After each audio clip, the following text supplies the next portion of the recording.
We're on our way to try a restaurant that my patrons voted on, I think like 2 weeks ago. I've been on a little bit of a break.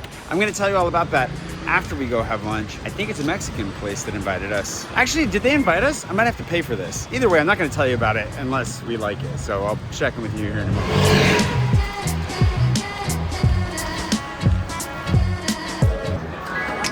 Soba. I should have known better with the name. I don't know why I thought this was going to be Mexican, but soba noodles, cold noodles for a hot day. The karage was really good. The salsa came in was really good. The wine selection looks super interesting.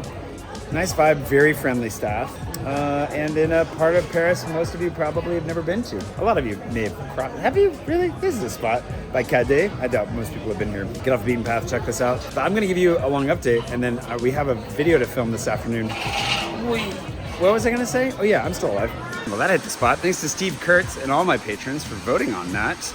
You want to vote on more random restaurants that are either on my list or that have invited me. That's how we make it. Basically, if people offer me a free meal, we do it on condition that they allow my patrons to vote on what place I go to get that free meal. And that kind of keeps it, I feel like that keeps it a little bit more above board, right? And it's fun. Anyways, patreon.com/JSwanson. Let me give you an update as to what's going on in life right now, because there's a lot.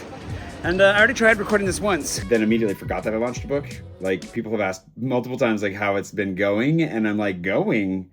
It's kind of gone. And decided I was too miserable in my room with the heat.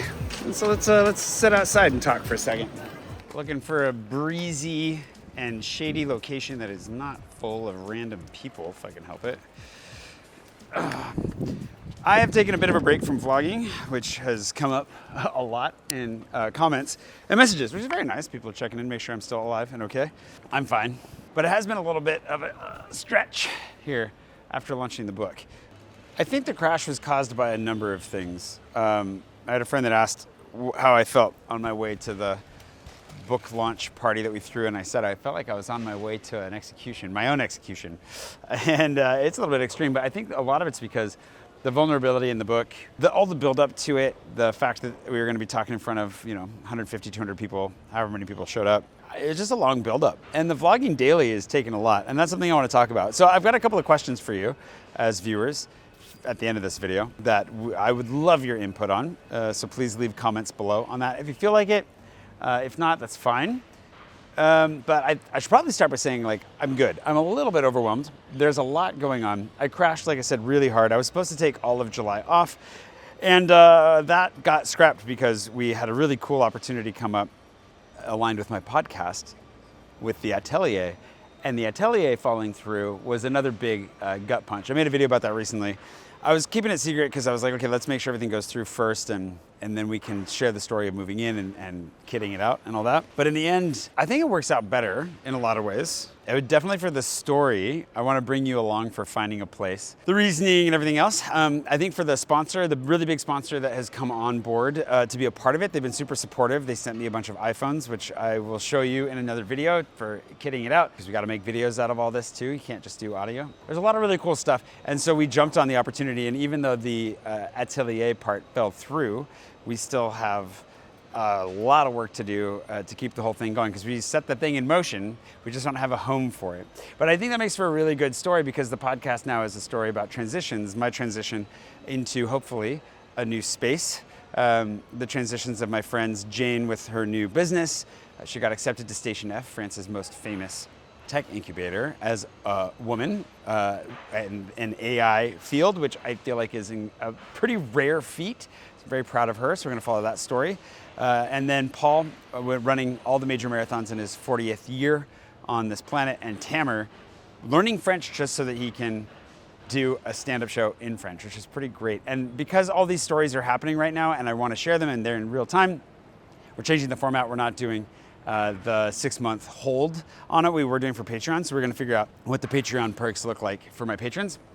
Yeah, we had to get that running as quickly as we could. So I only really got a week off, and I've realized maybe I'm becoming really French, but honestly, a week of vacation is not enough. I started to finally come down from the emotional crash and was ready to properly rest, and I had to get back to work. So that's where I'm at today. But I was really struggling with the frustration. And I talked to my therapist about this yesterday. And I have a few things to share with you, but I think the main thing is like what my therapist was sharing with me was very, very helpful, which was that I'm feeling stuck because I feel like I've been in Paris for 10 years. I'm 40 years old. I'm still single and living in a tiny apartment. A tiny apartment for which I am very grateful. I'm so eternally grateful, but it is time to move. And I think that especially with the gut punch of the atelier and then the tax bill and everything else that came after that, it just feels like no matter how hard I work, I find myself in the same place. And she did a good job of drawing me out of it and being like, yeah, but you're in that small apartment because you've made certain decisions to be in that small apartment. You've chosen to invest in your business. You've chosen to invest in your team rather than getting a space, rather than increasing your own personal expenses. You put it all into this business, which is very true. And I have successfully built some stuff, but I just don't feel like a success a lot of the time, especially in moments like that, which is why I'm grateful that the paid partner for today's video is BetterHelp. They've been supporting my channel for a long time now. And talk therapy has been very, very helpful for me. My therapist, I've known her now for 6 years. And I'm a huge advocate for it across the board. I know talk therapy is not for everybody, but it is one of those things that I would want to be available to everybody. And I think we all deserve a little bit of a chat once in a while, if not years and years of it, as I have needed it. And BetterHelp makes it really easy by offering access to a myriad of providers around the world, which means time zones aren't really a problem. And it also means that if you are in need of hopping from one provider to the other, they don't penalize that. One of the big struggles so many people in my life have had in finding their therapist has been the fact that it's really hard to find one on the first try. And it's a lot of work to make phone calls, appointments, all that. BetterHelp makes it easy. You can talk to them via text, call, on video call. And again, time zones aren't a problem. So if you're looking to give it a try for the first time, or you're just looking for a new provider, use my link, betterhelp.com/jswanson. You'll get 10% off your first month of therapy through BetterHelp. Thanks to them for supporting my channel, and thanks to my therapist for supporting me, and to my sister. The thing that my sister said that was very helpful, that ties directly into this whole thing, is that I have success dysmorphia, which I think is true to a degree. But it's also tied to the fact that I don't know what a healthy bar for success even is. What does it mean to have enough? What does it mean to make it? Where are we going? And especially because the things that I want to build in life are pretty big, and I have some grand ambitions. I see a long road in front of me that's never going to stop. And so I have a hard time seeing myself as a success, especially when I still find myself in this tiny apartment. And I mean, I'm not alone. I have great friends. My sister also did a great job of highlighting that. I'm not even interested in dating. I haven't been for a while. I'm more interested in investing in the relationships that I already have and spending time with my friends. And I have so much to do with the business. It's really easy to see how you could get your head stuck in all of that and then every once in a while come up for air and feel like you're stuck. This isn't the initial question, the real questions that I have for you, but one of the questions that I could have is how do you measure success? And how do you decide whether or not you are one? I don't think it's like an end goal target. I think success is a thing that you experience for a period of time in different ways, measures, etc. But I think I have a hard time allowing myself to feel that way because of my religious upbringing, the way that my parents treated it, and my expectation that as soon as I'm like, yeah, I'm doing great, that something's gonna hit me, the other foot will drop. But also, a lot of it comes down to exhaustion. I really worked hard for the last 8 months on the vlogging daily, editing the book, getting all of that ready. So much of it was in service of the book and trying to push it. It means that I have neglected Paris in my pocket a little bit. It means that I have neglected Patreon a little bit. Although I think with the vlog Patreon, we had a really good time with these polls like today, having a fun run of it. I'll still be doing the photos, the prints and all that. I think there's still a lot of fun to have with it, but there's just a lot going on all at once. And Molly pushed back on the way that I was viewing things a little bit as we're getting back into the podcast, where I was like, once we get the systems in place, once this is running, then we'll have some more space on the other side.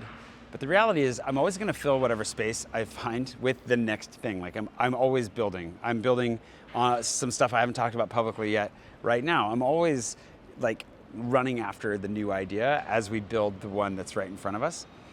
And that's fine, that's never gonna change, because I do finish the stuff that I'm working on right now, right? I'm not somebody who starts something and doesn't finish it, but it does mean that I flirt with burnout frequently. And I've gotten much better about dealing with my stress. I have gotten much better listening to my body and knowing when the burnout is coming, making adjustments, and avoiding it. But now the question is, how do I maintain that over the long haul? How do I build some life? This is when like maybe having a girlfriend would probably be good for me, like building a life with someone outside of work, probably pretty healthy. I do that some with my friends right now, but that the friendship side and whatever relationship side circles us back to having space and wishing that I had my own space where I could host in a part of town where my friends naturally are gonna go. Even if I was still on the 16th, I need a lot more space to bring people over, and I don't have that, and that's fine, but all of that to say, I think this is a season of doubling down on where I'm at, like pushing forward, because I do think we're this close to cracking this nut. And hopefully in the next 6 months to a year, finding myself that atelier that works for me as a place that I can totally not live, and convert that into the podcast studio that we are very rapidly going to need for the stuff that we're putting together. Overall, I'm doing well. There's definitely been some struggle in here. I was very frustrated this morning just with the amount of stuff I have to do. We had a lot of fun yesterday filming these podcasts. I'm very grateful to Back Market, who we're gonna get to know them better over time. They're doing a lot of really interesting stuff, and I'm very excited to partner with them on the podcast, vlogs, whatever. But like, I'm just so grateful to be where I am, and I think it's a really important thing to take stock of the success that I've already had, even though I don't allow myself to think of myself as a success, to be grateful for the team that I have, for the fun and cool things that we've built and the things that we are building.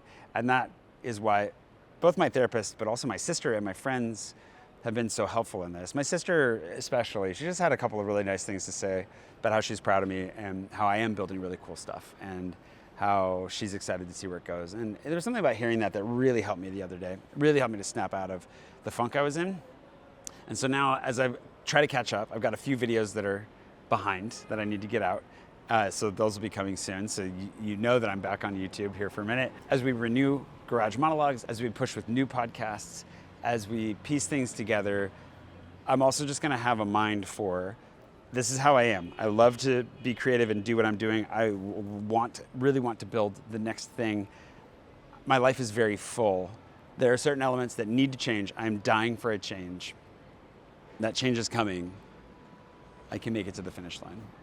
And I hope that wherever you're at, if you're going through anything like this, if you're feeling stuck, if you have put a decade into something and it feels like you're not making nearly as much progress as you wish you had, my hope would be that in sharing this, you don't feel so alone, if nothing else. And I think it's really important that, these are the questions. I think it's really important that as I continue that this 10-year thing, the vlogging format is I'll play with it, I'm sure. Like the daily vlogging was too much. It was a 12 to 15 hour day every day.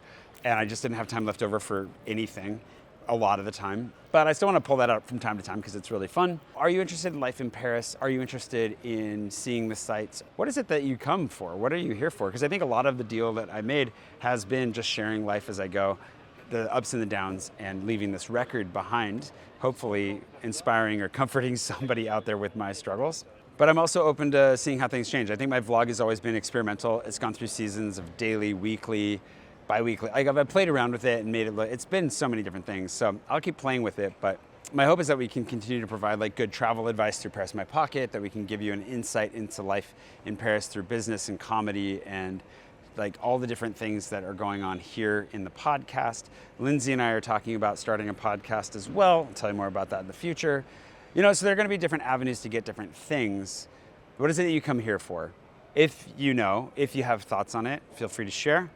If you don't care, you're just here for the ride, please tell me that as well. Actually, I'd love to hear just whatever you have.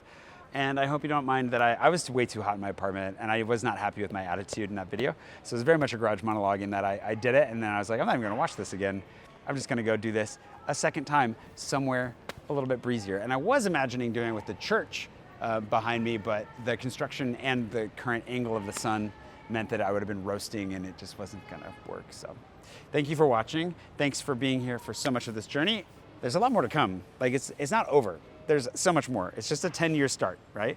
You work your butt off for 10 years in this field for sure, just so you can get started. And I'm excited to see where it takes us. As for me, right now, I need to take myself to a coffee shop to do some work before we go to like a barista experience. Paris My Pocket, it's a sponsored reel. And I think at this point, Paris My Pocket has more sponsors than like my vlog does, which honestly is crazy. And I'm grateful for it, just like I'm grateful for you. Thanks for watching.